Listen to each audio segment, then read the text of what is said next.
Bonjour, repos et paix dans le Seigneur. Ce que je vais vous dire aujourd'hui, c'est peut-être quelque chose qui est une des choses les plus importantes que vous aurez entendu cette année, qui peut changer toute votre vie. Elle est basée sur mon témoignage. Elle est basée également sur les témoignages de la parole de Dieu avec intelligence. J'ai partagé d'ailleurs sur la chaîne euh, un enseignement sur comment mettre fin à l'esprit de pauvreté par Joshua Shellman, que je vous conseille d'écouter. Ce qu'il a dit, le Seigneur me l'a fait comprendre vraiment fortement depuis un an. Je vais en reparler en espérant toucher vos cœurs pour votre bien. Donc avant de commencer, voilà, je vais vous livrer un peu mon témoignage. Euh, j'ai connu le Christ en 89, mais de façon religieuse et catholique, mélangé en plus à cause de catholiques qui s'étaient perdus dans l'ésotérie et que de l'ésotérie, donc bien évidemment, ça ne m'a servi de rien, mais j'ai toujours continué à croire au Christ. Mais sans que ça produise réellement les fruits. Par contre, il a toujours veillé sur moi, parce que ceux qu'il a connus d'avance, vous connaissez la suite de la parole. Et jusqu'au jour où, en fait, donc j'ai gâché, vraiment, j'ai été un intendant insensé avec les richesses qu'il me donnait. J'ai manqué vraiment de sagesse. J'ai raté des occasions, des opportunités phénoménales. Bon, c'est comme ça, c'est comme ça. Aujourd'hui, je sais que je regarde devant, je sais que le Seigneur m'a montré des choses et il m'a vraiment fait comprendre cette année des choses par rapport justement à la gestion financière pour être des bons gestionnaires des finances, parce que tout ce que nous le recevons de Dieu. Parce que Dieu va passer même par des païens pour nous donner de la richesse. Quand vous avez un emploi, votre patron ne sert pas certainement Dieu et ne connaît pas forcément Dieu. Parfois, il va même être injuste. Et pourtant, c'est pas parce qu'il est injuste que vous devez voler votre patron. Ne rend pas le mal par le mal. Au contraire, vis une vie d'excellence. Et vous voyez, avant de connaître Dieu, en 88, euh, les mauvaises fréquentations corrompant les bonnes mœurs, je me suis même mis associé, entre guillemets, avec des personnes qui volaient dans une entreprise où je travaillais, avec l'esprit qu'ont beaucoup. Oh, bah, puisque le patron est un voleur, pourquoi je ne le volerais pas? Non, non, non, non, non, non, non, non, c'est pas ce que Dieu demande et il suffit de lire la Bible pour le comprendre. Donc après, bien évidemment, j'ai arrêté ce genre de choses et surtout dans les dernières années où mon patron ne connaissait pas Dieu, pourtant j'ai essayé de l'amener à Dieu plusieurs fois, quelqu'un qui avait vraiment les poches cousues, comme on dit, donc qui n'aime pas donner de l'argent. Et pourtant, je l'ai toujours servi avec excellence. Je l'ai fait multiplier ses affaires, un peu à l'esprit de Joseph avec Potiphar. Et il m'en a été reconnaissant parce qu'il a pu voir mon bilan. Et c'est comme ça qu'en 12 ans, mon salaire a été triplé et j'ai triplé son chiffre d'affaires et j'ai augmenté ses parts de marché. Et j'ai continué de lui parler du Seigneur jusqu'à la fin. Et le résultat, quand il m'a fait une lettre de recommandation, je demandais une lettre d'une page, elle faisait 3 pages. Il a reconnu tout ce que j'avais fait pour lui, qu'il ne voulait pas reconnaître de sa bouche quand j'étais dans son entreprise. Et quand j'ai lu ça, je suis arrivé dans son bureau, je dis waouh, tu as été inspiré. Et je lui dis c'est le Saint-Esprit qui t'a inspiré. Et là, il me dit bah, ça a été long à démarrer, mais quand c'est venu, après, ça a coulé tout seul. Ben, je lui dis c'est ça, c'est le Saint-Esprit qui t'a inspiré. Donc tout ça pour vous dire quoi? J'ai été, comme beaucoup sans doute d'entre vous qui m'écoutez, des très mauvais pardon, gestionnaires des ressources que le Seigneur nous donne. Et sur cette chaîne, je vous ai dit plusieurs fois que la dîme lévitique, sur laquelle il s'appuie dans les églises en citant Malachie, n'est plus d'actualité en Christ, mais que nous, quand même, nous devons donner dans les assemblées où nous sommes, en particulier si ces assemblées portent du fruit, et si ceux qui vous enseignent vous donnent des paroles qui vous aident à grandir en Christ, à vous transformer, des paroles de connaissance. C'est-à-dire si vous êtes dans une bonne assemblée, pour soutenir l'œuvre de l'Évangile à travers cette assemblée, qui peuvent être multiples. Et en fait, notre Seigneur Jésus étant le grand sacrificateur selon l'ordre de Melchisédek, relisez ce qui est marqué dans les Genèses. Abraham lui donna la dîme de tout son butin, donc tout ce qu'il avait pu avoir. Et le Melchisedec est venu avec le pain et le vin, comme Jésus est venu avec le pain et le vin. son corps et son sang.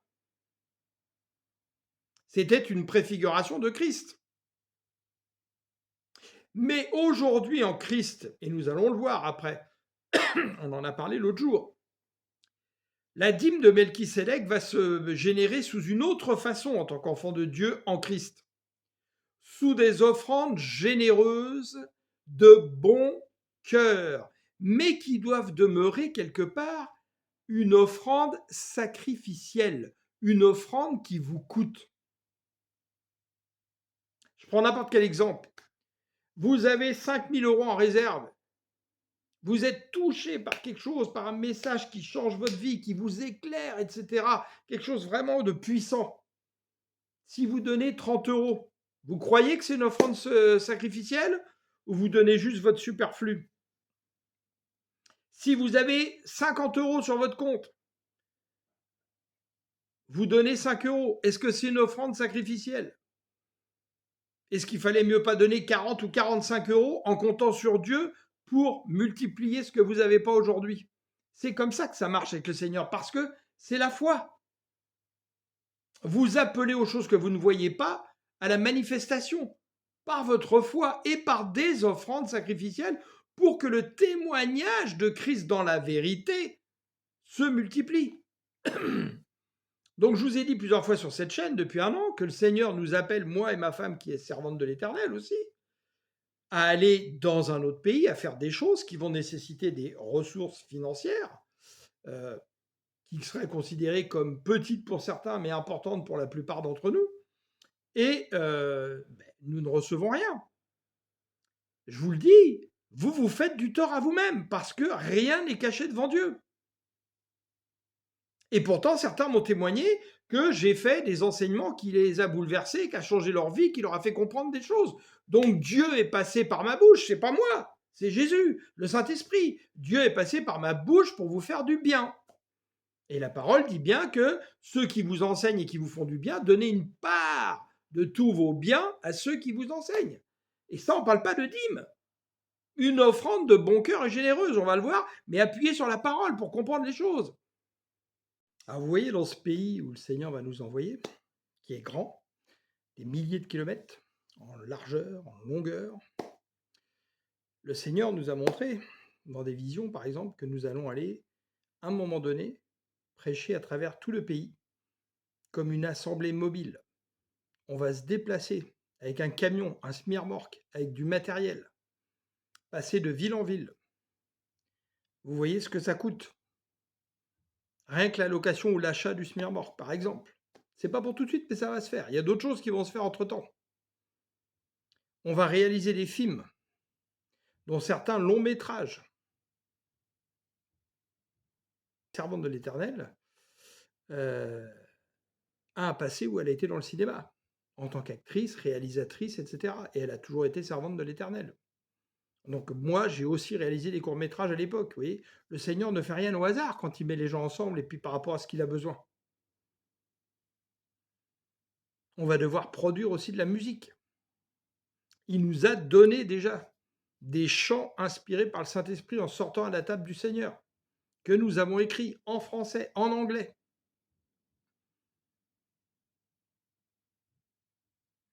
Des livres qui vont devoir être édités, etc., etc. Tout ça, ça prend beaucoup d'argent. Donc nous, on va générer de la richesse, parce qu'on va aussi avoir un travail séculier en plus de ça. On ne comptera pas que sur les offrandes de ceux qui nous écoutent. On va créer de la richesse et on va même créer des entreprises pour créer de la richesse et du bien-être aux gens. Le Seigneur nous a montré les projets. Alors je vous rappelle que si vous voulez donner, vous avez notre IBAN et vous avez un PayPal, un compte PayPal, qui est sur la chaîne, sur la page d'accueil de la chaîne. Vous mettez sur pause, vous avez parfaitement le temps de le recopier et d'envoyer si vous voulez envoyer quelque chose, pour participer à l'œuvre que le Seigneur nous demande. Mais je vous le dis carrément, si ça ne vient pas de votre cœur, ne le faites pas. Ça ne produira rien de bon. Ça doit venir de votre cœur. C'est vraiment important. C'est pour vous, je le dis. Pour vous, vraiment. Ne vous faites pas du tort. Et je vous le dis, ça a déjà commencé. Le Seigneur va nous faire du bien par des publicains, des gens qui ne connaissent pas Dieu. Parce qu'il voit que son peuple n'est pas capable de faire cela. Vous voyez le mauvais signe qu'on envoie au Seigneur. Et là, il va m'envoyer travailler pour une entreprise, alors que je travaillais dans une entreprise avec un patron qui ne connaissait pas Dieu, que j'ai servi fidèlement, comme Joseph avec Potiphar. Et bien là, il va m'envoyer dans une entreprise dont je connais la patronne depuis longtemps et qui sert Dieu et qui a une entreprise. Dieu vous fait progresser dans votre marche. Donc on va lire ceci sur les offrandes qui étaient déjà marquées dans Exode. Et ça ne change pas. Parce que c'est quelque chose qui vient du cœur. Exode 25. Donc on va lire à partir du verset 2. Il parle à Moïse. Invite les Israélites, vous êtes du peuple d'Israël en crise, je vous le rappelle, à me faire des offrandes prélevées sur leurs biens. Vous accepterez de tout homme qui la donnera de bon cœur l'offrande qu'il me fera. Voici ce que vous accepterez en guise d'offrande, de l'or, de l'argent et du bronze, etc., etc. Là, vous voyez, on ne parle pas forcément de récolte ni quoi que ce soit. Alors, on va aller plus loin et on va reprendre quelque chose qu'a dit justement Joshua Selman avec beaucoup d'intelligence et que le Seigneur m'a commencé à me faire comprendre depuis 1 an. On va lire le Proverbe 22, verset 2 au verset 7, mais 2 et 7 particulièrement. Donc, je lis dans la Bible Summer. Riches et pauvres ont ceci en commun, c'est l'Éternel qui les a faits l'un et l'autre. Ok ? Autre verset sous-entendu, l'homme avisé voit venir le malheur et se met à l'abri. C'est comme Joseph avec le pharaon qui justement lui explique les années d'abondance et les années de vaches maigres. Donc savoir aussi garder quelque chose en réserve, pas être un insensé. L'homme sans expérience poursuit son chemin et en subira les conséquences. Sois humble et crains l'Éternel, tu seras riche et honoré et tu recevras la vie. On va lire le verset 7. Le riche domine le pauvre. Celui qui emprunte, se met sous la coupe de son créancier.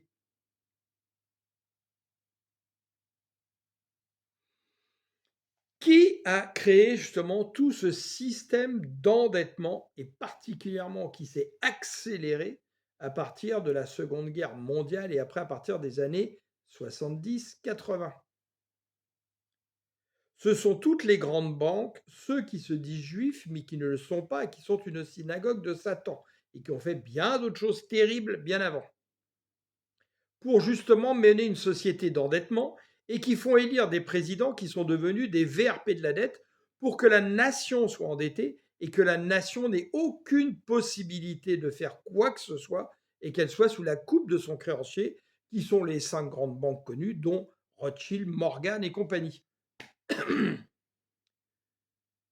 Et nous sommes tombés dans ce piège. Parce que c'est dû au début, ah bah super, tiens, avec du crédit, je vais pouvoir m'acheter ci, m'acheter ça. Et pourquoi? Parce que c'est des convoitises qui nous guident en général dans nos recherches. L'argent n'est pas un problème. À qui appartient l'argent? À qui appartiennent toutes les richesses de la terre? À Dieu. Il nous les a données pour qu'on les utilise, mais dans un bon sens. Et que cet argent ne devienne pas en fait notre idole, notre centre, mais que ce soit bien Dieu qui reste le centre et que cet argent soit utile pour témoigner de Dieu, témoigner de sa parole et témoigner de toutes bonnes œuvres vis-à-vis des autres pour qu'ils puissent rendre gloire à Dieu parce qu'ils savent que nous servons Dieu. Et quand on a un manque d'argent et qu'on veut servir le Dieu, à un moment donné, on va tomber dans l'amertume et on va tomber dans ce qui est arrivé aux Israélites pendant le désert. On va commencer à faire des reproches à Dieu. Et notre cœur les ronces vont grandir. Le Seigneur cherche des cœurs. La première chose à faire, si nous voulons avoir de la richesse pour témoigner de l'Évangile, c'est de disposer notre cœur et de demander au Seigneur vraiment qu'il travaille notre cœur pour que ce soit de la bonne terre et que notre cœur reste bien un trésor. Parce qu'on sait qu'il y a des gens riches qui servaient le Seigneur qui se sont égarés. Mais pourquoi? Parce qu'à un moment donné, c'est la richesse, l'attrait des richesses, du matériel, du luxe qui est venu en fait être la priorité dans leur cœur et non plus servir Dieu. Et après, on marche un pas dans l'un, un pas dans l'autre. Mais ça, c'est au travail que nous devons faire en priorité pour que quand le Seigneur nous donne ses richesses, nous restions dans quelque chose de correct. Donc on va lire ensuite Ecclésiaste 9,16. Et ça, il y a longtemps que j'avais compris ça. Alors, on va commencer au verset 13. La sagesse du pauvre. À l'égard de la sagesse, j'ai encore observé sous le soleil quelque chose qui me paraît frappant.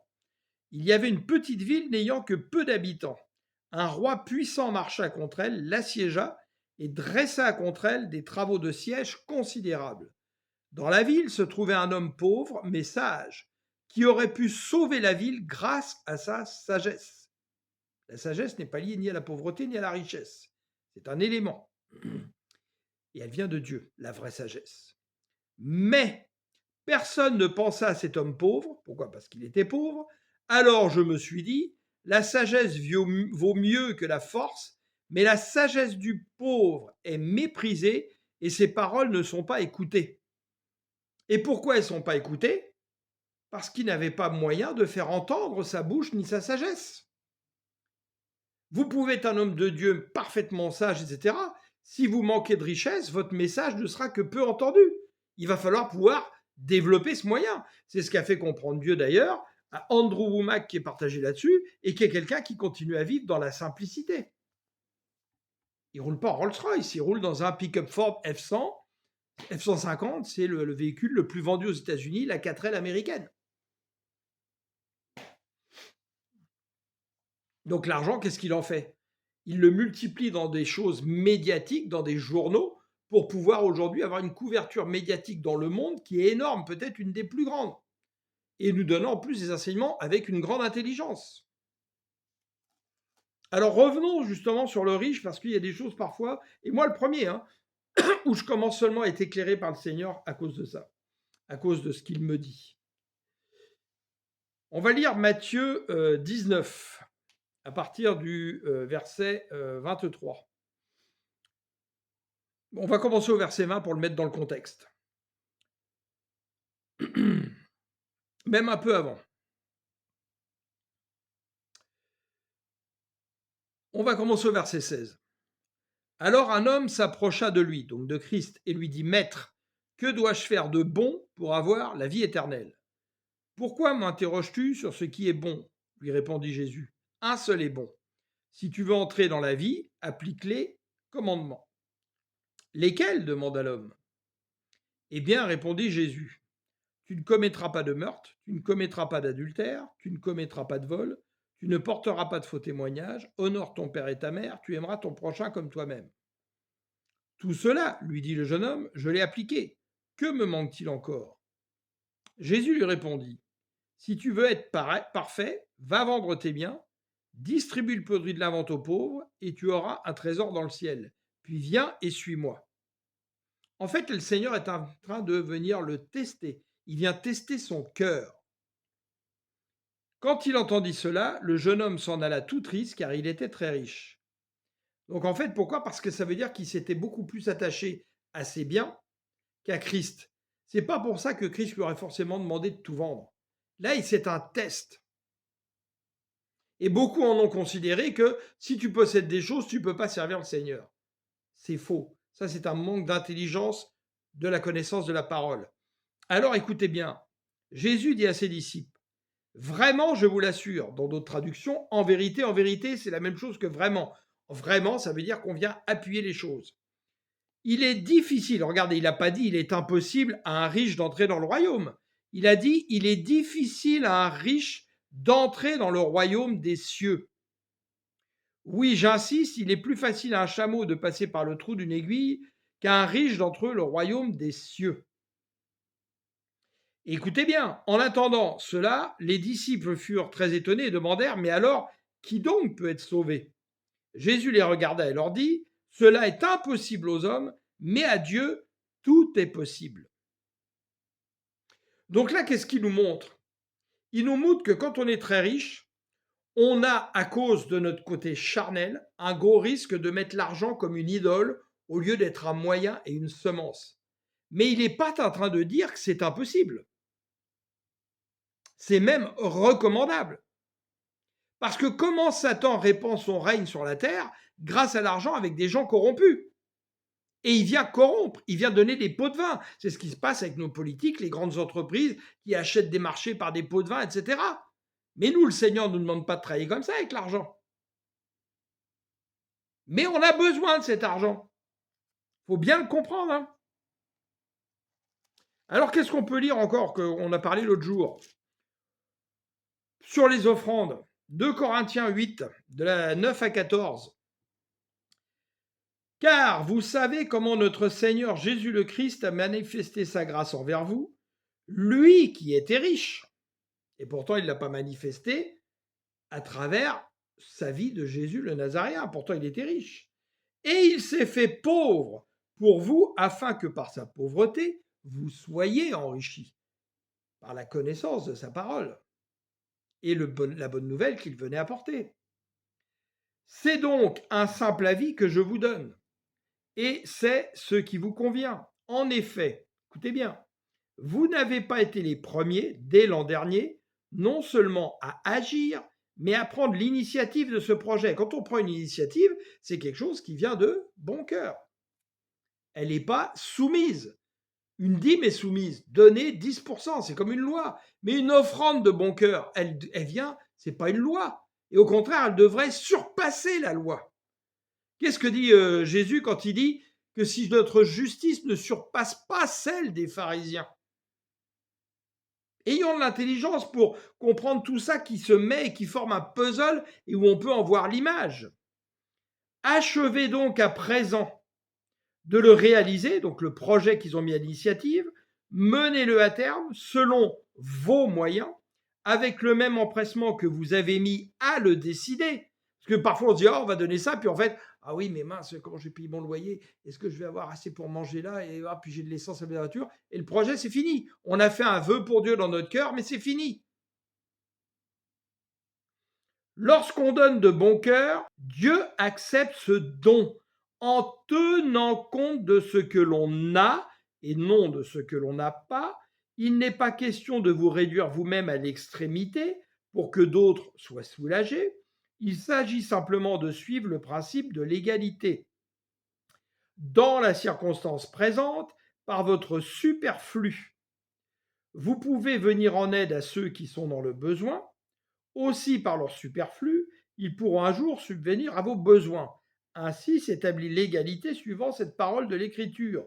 Celui qui en avait ramassé beaucoup n'en avait pas de trop, et celui qui en avait ramassé peu ne manquait pas. On parle quand il ramassait la manne, où on voyait déjà le principe de l'égalité.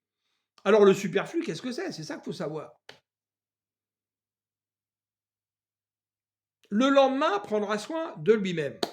Aujourd'hui, dans une société de consumérisme et de loisirs, beaucoup de choses sont devenues des choses où en fait on vient mettre notre superflu justement pour se payer cela, qui va nous satisfaire peu de temps, mais qui en fait ne nous apportera pas une vraie richesse intérieure. Et parfois on a mis de l'argent de côté pour des vacances aux Seychelles, je sais pas où, en Afrique, en Amérique, ou je sais pas quoi, qui vont nous coûter des milliers d'euros, où on va aller au bord de la piscine, ou je sais pas quoi, faire plein de choses, dépenser plein de choses qui en fait ne nous apporteront rien de constructif.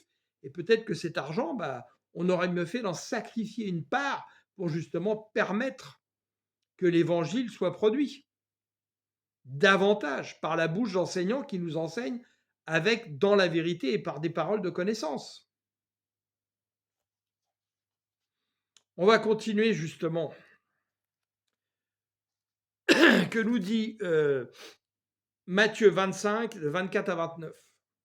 La fameuse parabole des talents, dans d'autres traductions, c'est des lingots, peu importe. Un talent, le talent à l'époque était une monnaie. Donc, bref, c'est de l'argent. Alors, là, le Seigneur vient montrer comment il donne des talents et un nombre de talents différents à d'autres personnes. Et quand il dit le maître qui est parti, ben c'est Jésus qui est parti en voyage pendant longtemps et qui va revenir. Donc, quelque part, qui nous a donné quoi? Son évangile comme une richesse. Est-ce qu'on va être capable de faire prospérer cet évangile? Voilà ce qu'il nous demande.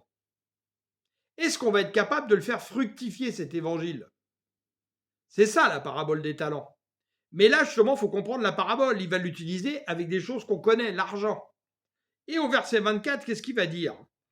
Enfin, celui qui n'avait reçu qu'un lingot ou un talent vint à son tour et dit, donc celui qui a reçu peu, Maître, je savais que tu es un homme dur, tu moissonnes là où tu n'as rien semé, tu récoltes où tu n'as pas répandu de semences, alors j'ai pris peur et je suis allé cacher ton argent dans la terre, voilà, prends ce qui t'appartient. Donc il n'a pas fait proliférer l'évangile, il n'a pas fait proliférer les richesses. Qu'est-ce que lui répond le Seigneur?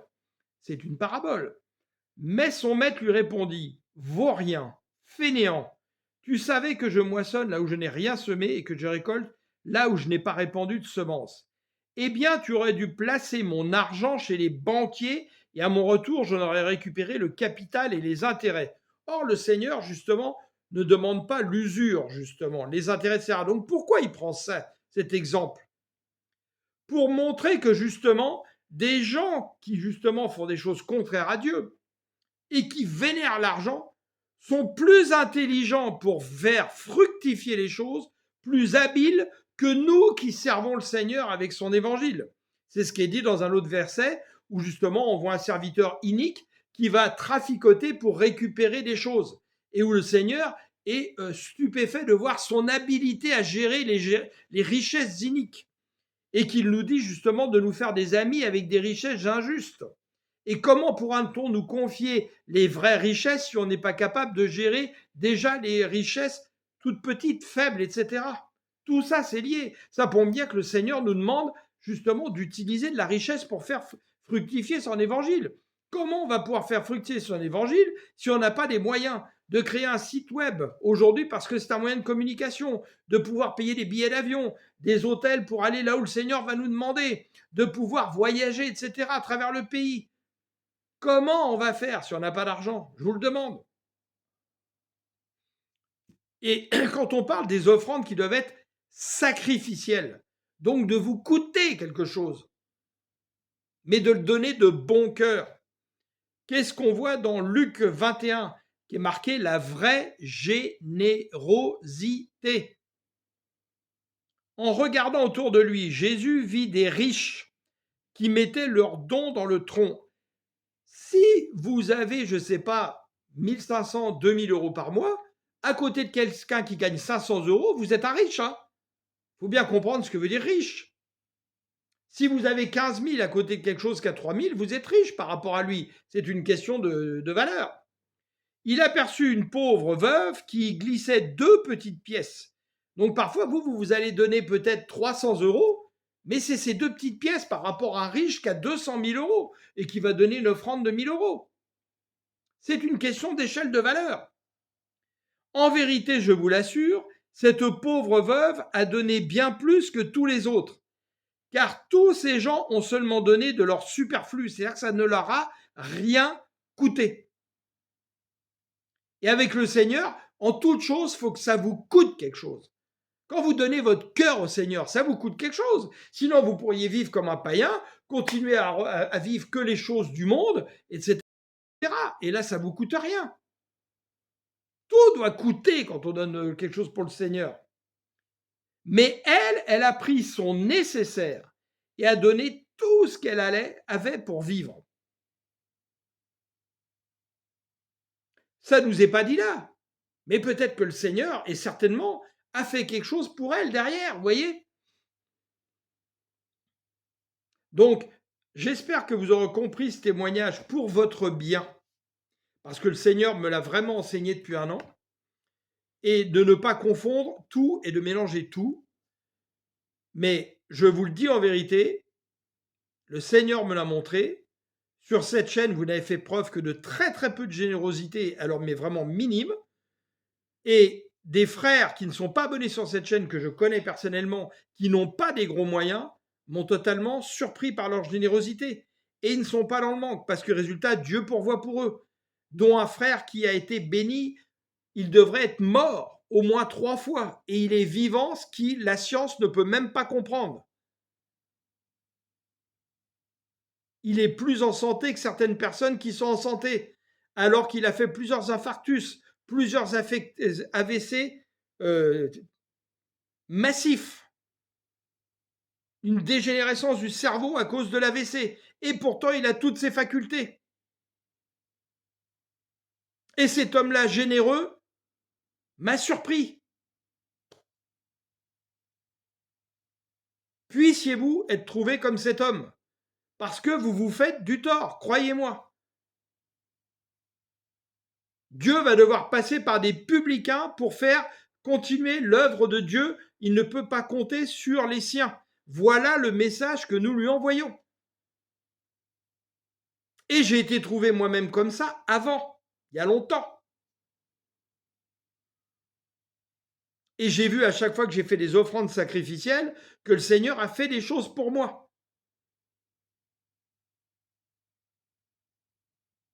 Puissiez-vous prendre très au sérieux ce message et le réécouter. Et si vous en comprenez les profondeurs, si vous décidez de transformer votre cœur aride entre une terre arrosée et fertile, votre vie va changer, je vous le garantis. Puisse le Seigneur toucher votre cœur et comprendre vraiment la puissance de cela. Et le message que j'ai partagé aujourd'hui de Joshua Shellman, où le Seigneur m'a montré il y a 2 jours quand il a été publié, mais je n'avais pas eu le temps de l'écouter, que c'était un message que je devais écouter et relayer de façon encore différente. Le Seigneur ajoute, rappelez-vous ce qui était marqué dans les actes. On parlait, on faisait des choses, l'Église primitive, et le Seigneur ajoutait. Et peut-être que d'entre vous qui écouteront ça aujourd'hui, pour enseigner d'autres, pour encore ajouter, selon des paroles de connaissance que le Seigneur vous donnera. Alléluia. Remercions vraiment le Seigneur et sachons offrir des actions de grâce pour que son évangile vraiment se répande davantage par rapport à ceux qui vous enseignent quand ils vous disent des choses qui vous transforment, qui vous font comprendre des choses dans la profondeur de l'évangile. Alléluia. Merci Seigneur, merci Saint-Esprit. Je vous aime.